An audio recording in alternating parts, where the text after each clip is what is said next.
Good evening. Welcome to our Wednesday evening service here at Faith Baptist Church. Great to have you here in the middle of the week. Let's take our hymnals. 196. 196. God never moves without a purpose and plan. He's trying us. He's bringing us through trials, purifying us, and making us more fit for himself and bringing himself glory all at the same time. 196. Let's stand together. Rejoice in the Lord.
Bob Bate, would you lead us, asking us blessing our service tonight?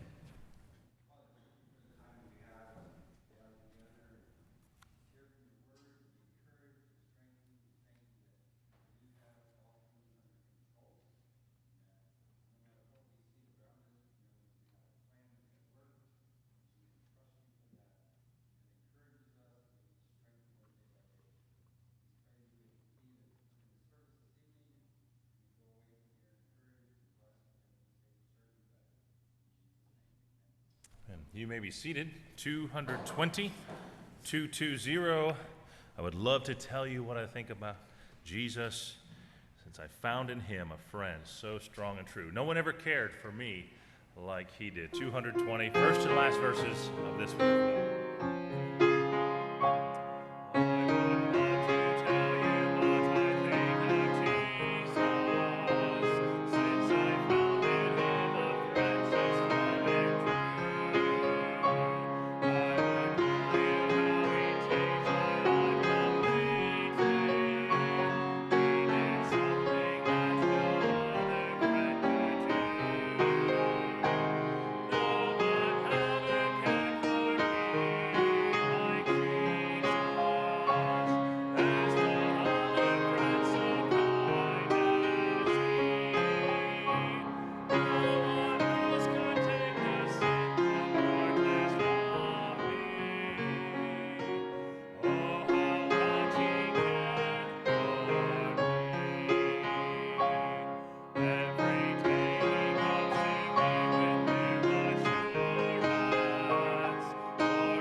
All right, we'll have our orchestra come down, and we are going to be reciting together John 4, verses 1 through 6 in just a minute.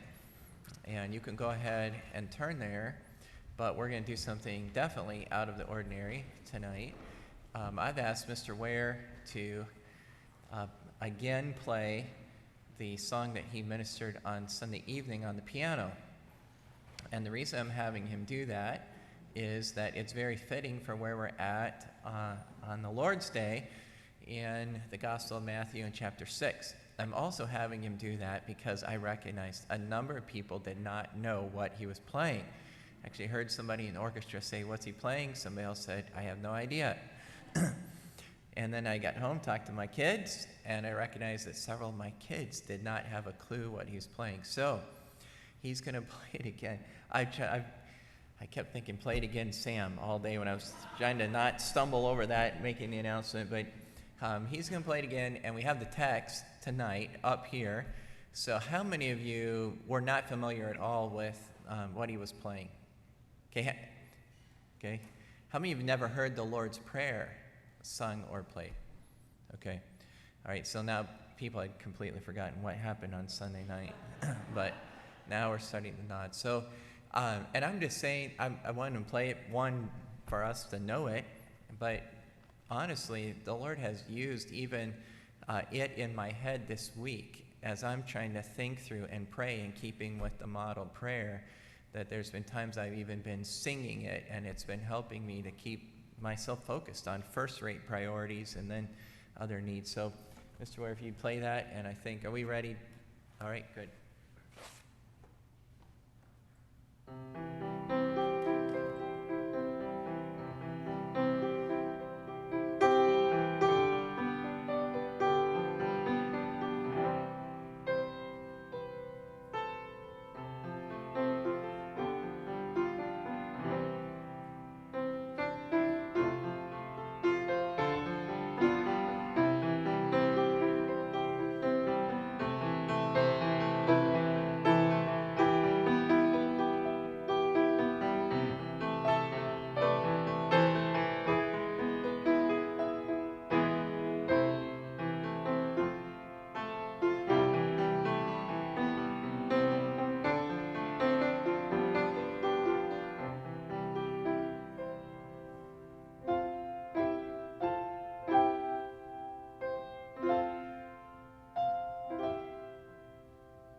Trust will be a help and encouragement throughout the week as we continue to meditate upon that and put it into practice.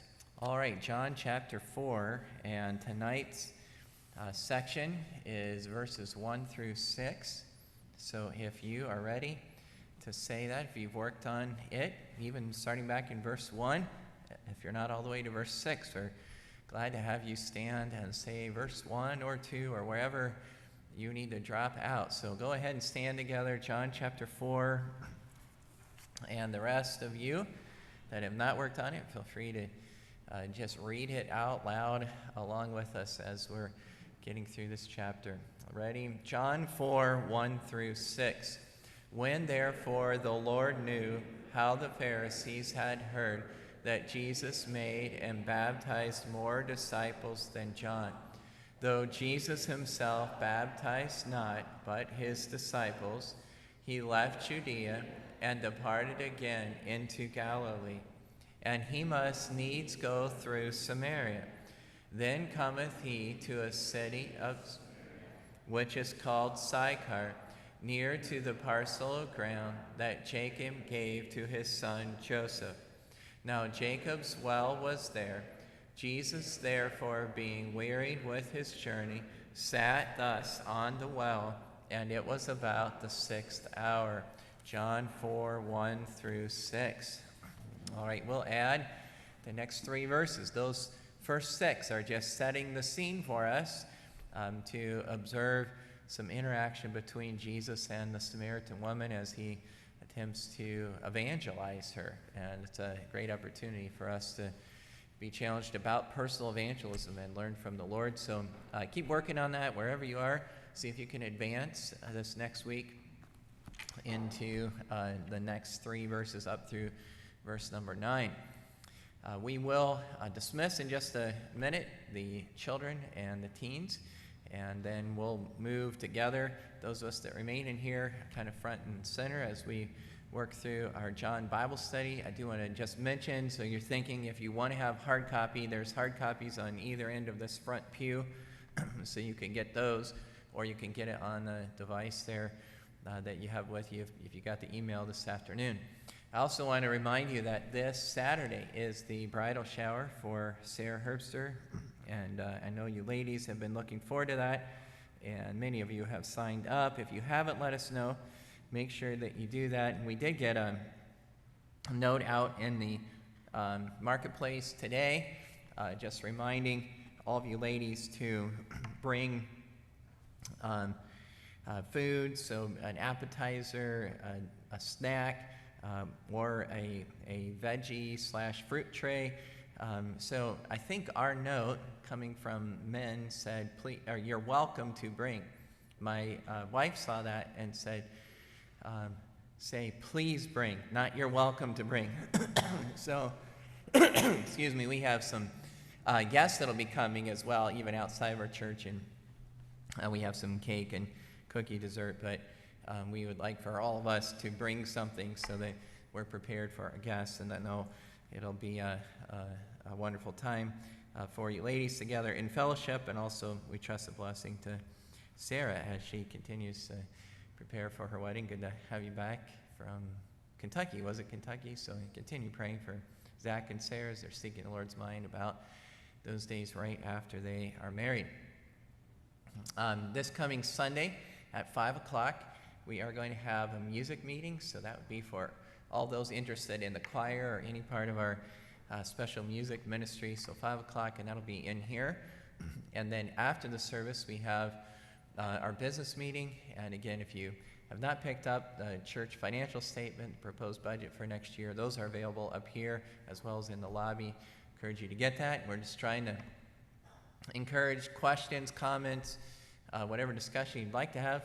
Certainly we'll open that up at the business meeting, but we'd love to have advanced preparation as much as we can for that. So please do communicate your questions to us even in advance of the meeting. And then just a reminder, we heard the Nichols testimonies on Sunday evening. We'll be voting on them this coming Sunday evening. So if you didn't get the opportunity to hear their testimony, you have questions for them, certainly seek them out. At this time, we're going to have another ministry in music. And again, we're not passing the offering plates, but those are there back on the sound booth. And right after this music ministry, we'll dismiss the children.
another song that communicates the privilege of coming to the Lord and bowing our knee in prayer. And I know the Lord's using these in our lives, and I trust that we'll be changed and we'll grow in our prayer lives. Well, I threw the pianist another curveball because I left out birthdays and anniversaries. So let me back up and get that right now. Is there anyone that has a birthday this week through next Tuesday? Today through next Tuesday? Is there anyone like that at all? Mr. Seymour, is that yourself? Or are you volunteering your wife? Or okay, you're gonna claim your own. All right. It was involuntary claiming. All right, when is your birthday? Okay, Monday the 5th. And where were you born? At Bar Jostle. Wow. Are there any other Barge babies here? Anyone else born? Okay, Mrs. Bradford. Anyone else? So the two of you share that in common. All right. Anyone else with a birthday?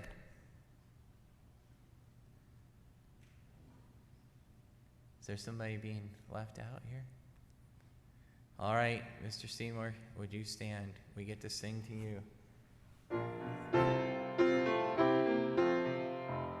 Happy birthday to you. Happy birthday to you. Happy birthday, God bless you.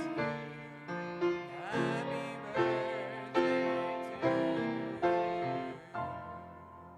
you. Amen. We thank the Lord for you. Trust it'll be a wonderful year of growing in grace and the knowledge of the Lord. Anyone with an anniversary during this stretch? All right, now we will dismiss the children. So all of you that are going to the Dare to be a Daniel Kids Club, head on out.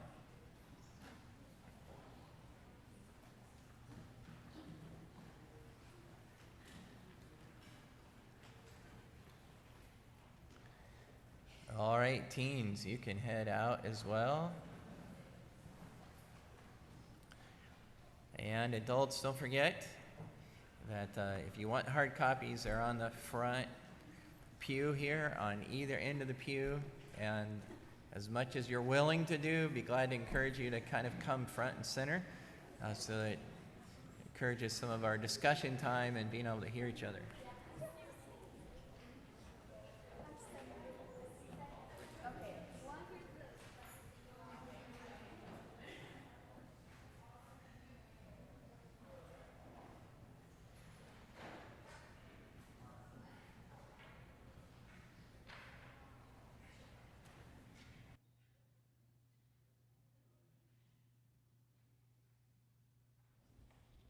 All right, we're going to go back to John chapter 4, and you can turn there.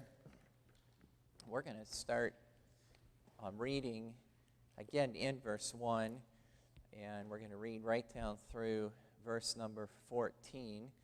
Our text that we're studying this evening is verses 11 through 14, but it flows all together, and so let's just start in verse 1. You can follow along as I read. John chapter 4, verses 1 through 14. When therefore the Lord knew how the Pharisees had heard that Jesus made and baptized more disciples than John, though Jesus himself baptized not but his disciples, he left Judea and departed again into Galilee. And he must needs go through Samaria. Then cometh he to a city of Samaria, which is called Sychar, near to the parcel of ground that Jacob gave to his son Joseph. Now Jacob's well was there. Jesus, therefore, being wearied with his journey, sat thus on the well, and it was about the 6th hour. Then cometh a woman of Samaria to draw water. Jesus saith unto her, Give me to drink. For his disciples were gone away into the city to buy meat. Then saith the woman of Samaria unto him, How is it that thou, being a Jew, askest drink of me, which am a woman of Samaria? For the Jews have no dealings with the Samaritans. And Jesus answered and said unto her, If thou knewest the gift of God, and who it is that saith to thee, Give me to drink, thou wouldest have asked of him, and he would have given thee living water. The woman saith unto him, Sir, thou hast nothing to draw with, and the well is deep. From whence then hast thou that living water? Art thou greater than our father Jacob, which gave us the well, and drank thereof himself, and his children, and his cattle? Jesus answered and said unto her, Whosoever drinketh of this water shall thirst again. But whosoever drinketh of the water that I shall give him shall never thirst, but the water that I shall give him shall be in him a well of water springing up into everlasting life. And those last several verses will occupy our attention this evening. On our handout, we just have a note that in chapter 3, Jesus, as it were, kind of seizes the opportunity to engage in personal evangelism when Nicodemus, a male, religious man, a ruler of the Jews, a Jewish aristocrat, approaches him. And he comes to Jesus and opens the conversation, and Jesus seizes that opportunity to turn him away from just religious curiosity to the need of his own soul. You must be born again. Now in John chapter 4, we see Jesus not seizing the opportunity that had come up, but we see him actually initiating an opportunity for evangelism. And it's wonderful when people come to us and ask us questions, but that is not the norm. Most of the time, it's us having to be ministry-minded and soul-conscious, and we look for opportunities and even initiate opportunities. And elsewhere, Jesus is going to tell his followers to go out into the highways and hedges and compel them to come in. So we need to be looking for opportunities to initiate and engage people and start the conversation. And in this case, the individual that he evangelizes is very different from Nicodemus in chapter 3. This is a female. She's also untrained religiously. She's a Samaritan, and the indications are she's probably a poor one. Some have described her as a Samaritan peasant. And she's one that had made a mess of her life, as we know from continued reading. And he started the conversation with her about an everyday subject, as we saw last week, water. That's what they're at a well, and so he just takes where they're both at and engages her in conversation about water. But he made some leading statements to shift the conversation towards a witnessing opportunity. And again, all of that, brethren, for one thing, we need to be praying, God, give us open doors. And then give me awareness, a consciousness of them. And then give me the words to speak and the boldness to speak them, and help me learn to just talk to people about everyday things, but then to have wisdom from you to turn those conversations towards the gospel. And as we do that, we want to explore now the engagement that starts to take place. In verse 11, what kind of water does the woman express doubt that Jesus could provide? And that water is identified as what? It is living water. We're going to come back to that. But she says, how are you going to be able to provide that? Verse 12, who does the woman suggest Jesus would have to be greater than to provide this water? Have to be greater than Jacob, whose name God changed to Israel, right? It's Abraham, Isaac, and then Jacob, the sons of Jacob, the children of Israel. In verses 13 and 14, what contrast is made between the water of the well that's at hand, the little well that's there in Sychar, and the water that Jesus gives? Okay, the contrast of if you drink from that well, that water, you're going to need to do it again. You're going to be thirsty again. But the water that Jesus gives brings you to a place that you never thirst again. And verse 14, what does the water that Jesus gives result in? It ultimately results in everlasting life, right? Now, we go to the interpret section. What is the significance of these observations? And we do need to come back to what did physical living water refer to in distinction from well water?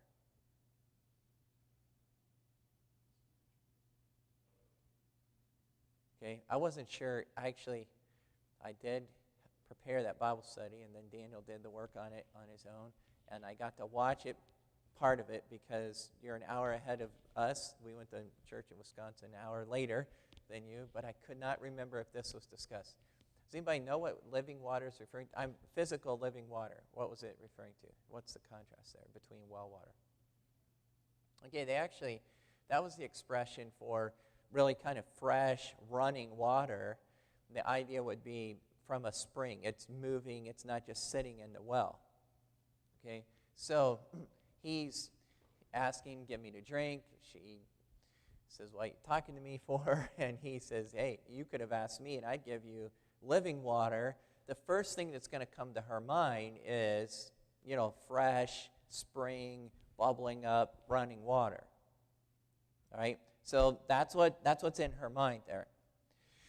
One commentator said, this is the second interpretation, that in Jesus' offer to provide this fresh running water from a spring, okay, without using resources to dig and expending the energy to do it. All right, that's what she's saying. She's saying, yeah, come on, now how are you going to come up with that? Okay, you don't even have a bucket. You don't have, you don't have anything to dig. And there obviously wasn't one around. I mean, that's what we have to read between the lines there. But there obviously isn't one around because people were going to what? They were going to the well. People wouldn't have been coming to that well if there were fresh springs. So he's going to have to dig another one. And she actually references it being deep. And I saw a couple of the commentators. I did not see exactly how they referred to it, so I didn't want to overstate it or how they got to their conclusion. But some of them were talking about the well likely being in the neighborhood of 100 foot deep. She's saying the well is deep.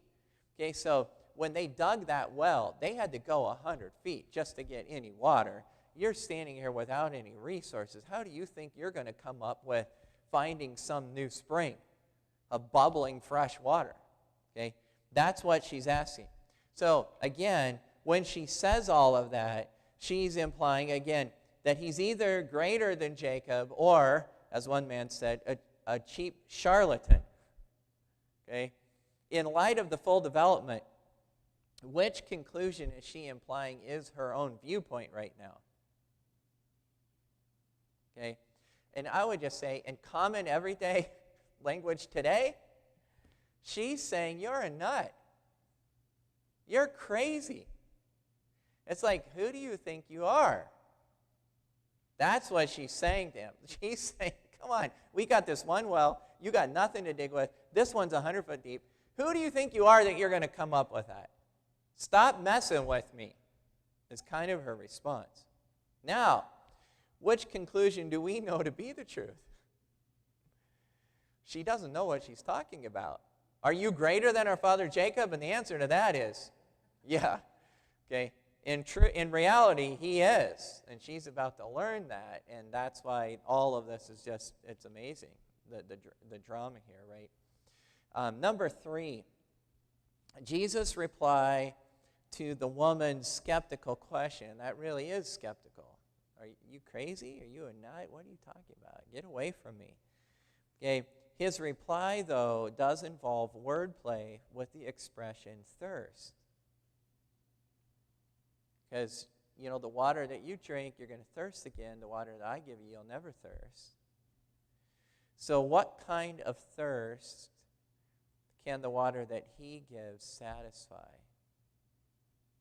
He's clearly talking about, there's, I don't even know about saying physical thirst and just entirely spiritual thirst, because we use thirst in multiple different ways. Sometimes we say, I'm thirsty for water, right? Sometimes somebody can say, man, were we thirsty for a win in a sporting event, or just thirsty for some good news, okay? Sometimes right? So what kind of thirst can the water that Jesus was offering to give her satisfy? And it's obviously internal. It's talking about something in her soul. I mean, he goes on to, I don't even know if you could, it's probably more than even hinting, but he at least implies, as he continues on, that he can satisfy the thirst for what? Because he says, the water that I give you is going to be a spring welling up unto eternal life. Are you thirsty to live and to know that you're going to live forever and not die, and this isn't the end of it all? So to give life that is eternal, someone's mentioned, I think it was Mark said, for her soul. I mean, inner satisfaction, right? And I know I'm getting ahead of it a little bit, but she's going to go on to talk about having 5 husbands and living with somebody who's not her husband. So she clearly is not finding satisfaction. She's not finding lasting what? She's not finding lasting joy. She's not finding peace. She's not finding security. She's not finding purpose even for living. What is this all about? Now, she doesn't know all of what he's implying about that, but he's clearly engaging it. And as he uses this word thirst, he's talking about, I can meet what you're thirsty for in terms of life and satisfaction and joy and security and purpose. And meet it long term, not like the pleasure that you get out of your sin in the short term. As we think about Jesus now referring to living water and springing up water and water that meets the thirst of the soul. Okay, we have a couple references here that we want to explore. And the first one is Isaiah chapter 12. Is anybody ahead of me and already there? Isaiah chapter 12. All right, well, let's go there together. Isaiah chapter 12 and verse 3. I think it's interesting to see that Jesus doesn't use the analogy just out of the blue. This analogy is actually rooted in multiple Old Testament scripture texts. I'm just pointing us to a couple tonight. There would be others we could look at. But in Isaiah 12 and verse 3, with what do people draw water? All right, they draw it with joy, and they draw it from where? From the well of salvation. Jesus is saying, look, I can give you water, and that water will be a water that comes with the greatest joy you know, because it's rooted in the well of God's own salvation. Now, I'm not saying she's getting all that right there, but this is part of what he is pointing her in this direction. Look at Isaiah, since we're right here. Look at Isaiah chapter 44. And verse number 3 says, for I will pour water upon him that is thirsty, and floods upon the dry ground. I will pour, notice, my spirit upon thy seed and my blessing upon thine offspring. As you just read from one phrase right into another, who is the water that is actually poured out on the thirsty ground, Isaiah 44? It's none other than who? It's none other than the Spirit.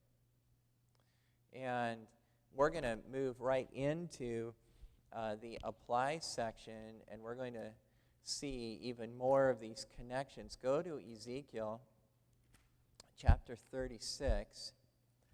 Ezekiel chapter 36.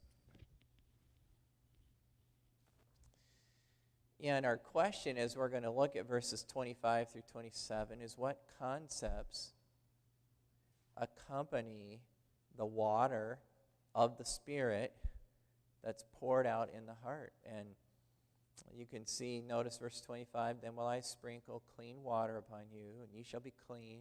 From all your filthiness, from all your idols will I cleanse you.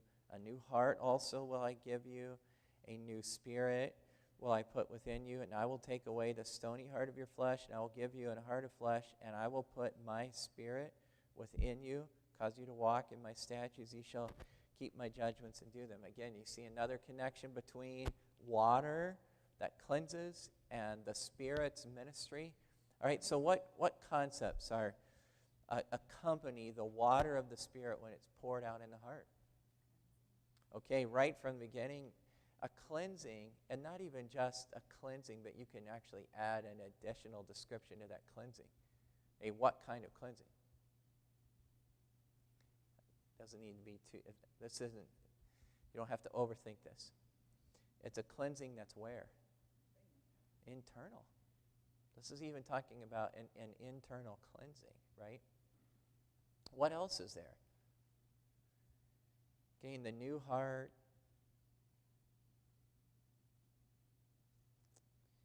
And the work of the Spirit.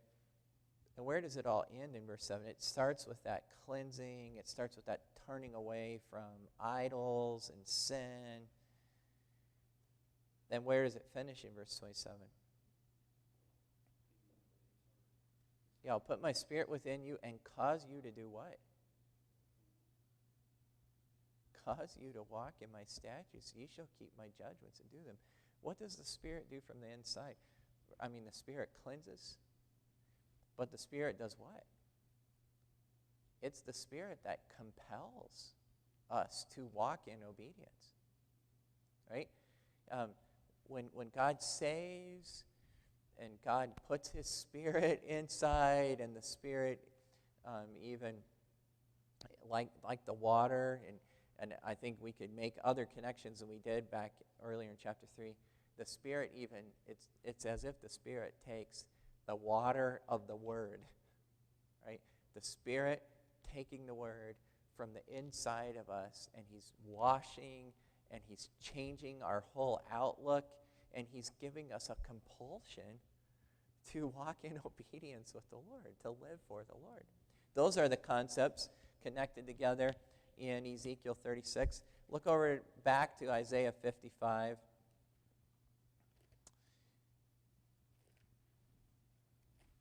And verses 1 through 3, what concepts are associated with drinking from the water of God's salvation? Again, this is what's under discussion. Ho, everyone that thirsteth, come ye to the waters. And he that hath no money, come ye, buy and eat. Yea, come, buy wine and milk without money and without price. Wherefore do ye spend money for that which is not bread, and your labor for that which satisfieth not? Hearken diligently unto me, and eat ye that which is good, and let your soul delight itself in fatness. Incline your ear, come unto me, hear, and your soul shall live, and I will make an everlasting covenant with you, even the sure mercies of David. So, what are the concepts? One really stands out here. And it's implied in all of these expressions about, you're thirsting and you're hungry, and you've been trying to have your thirst quenched and your hunger satisfied in so many other ways. And it's implied all the way through. But look at verse 3. Incline your ear, come unto me here, and your what? And your soul shall live. I'm sorry, back up to the end of verse 2 even. And let your soul delight itself in fatness.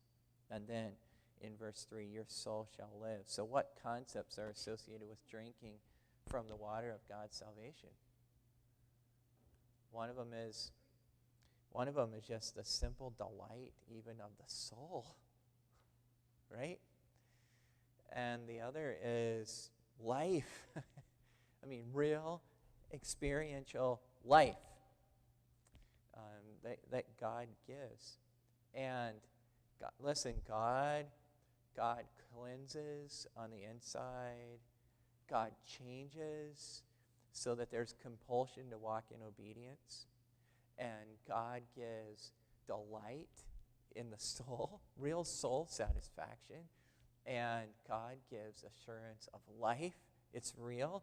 And He gives it all for free. Right?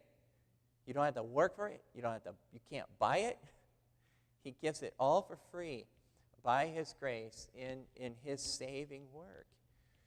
And some of you, I know, as adults, you knew, you didn't know what you were missing, but you knew you were missing something. Right? This can't be right. This can't be what life's about. What am I missing? And you've tried multiple other things. And honestly, I've even known that with my own children, as young as they have been, But even my own children trying, in some cases, trying to do right and not able to do it. Wanting to be a good girl or a good boy and just can't be a good girl or a good boy. And even knowing, in one case, one of them getting away with a lie. It wasn't like discipline. You heard the story. One of the Nichols, which one? I think it was Paul. Paul was in trouble, and he decided to get saved, to get out of his trouble. Okay, we heard that testimony.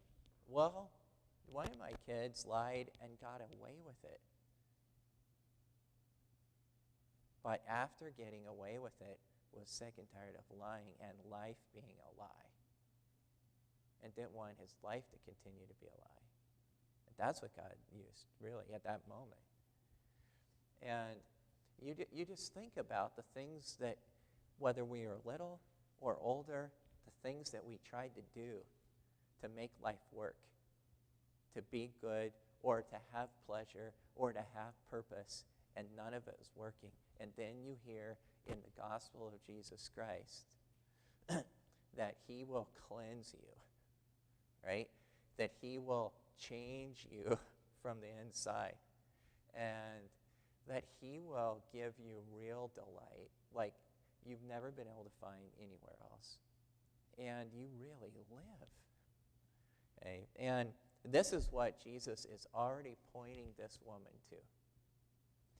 And the third statement of application there, maybe you're already reading it, but I know, as I just had the opportunity to explore this, I need to take more time. I need to more regularly thank God that in exchange for failed formalism of religion, some, or just in exchange for the so-called pleasures of sin that are only for how long? For a season, or in some cases both, right? Trying formal religion and the pleasures of sin, and the combination of both, it doesn't work. But thank God that in exchange for that, he's given you inner satisfaction. He's given you a heart that knows and experiences God himself, and even a spirit within you to hunger to do his will. And this is what Jesus offers to anyone that will come and freely take him through the gospel message. And part of our prayer time even tonight, I'd just be thanking God for his saving work, the water of the Spirit, and all of the soul's delight that comes with what he gives. And part of what we need to be praying about tonight is that those who have heard at some level but haven't experienced it will come to realize what they're missing and will see what Christ alone can give and turn to him. And so let's pray about all those things, but let's thank the Lord. And we're not going to get all of even what we're talking about here, but let's sing a couple verses of Amazing Grace together, just a cappella. Amazing grace, how sweet the sound that saved a wretch like me.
It's wonderful for us to be in the middle of a week, some of us tired and a little weary, and be able to sing those truths, not just like, it's some kind of American folklore, right?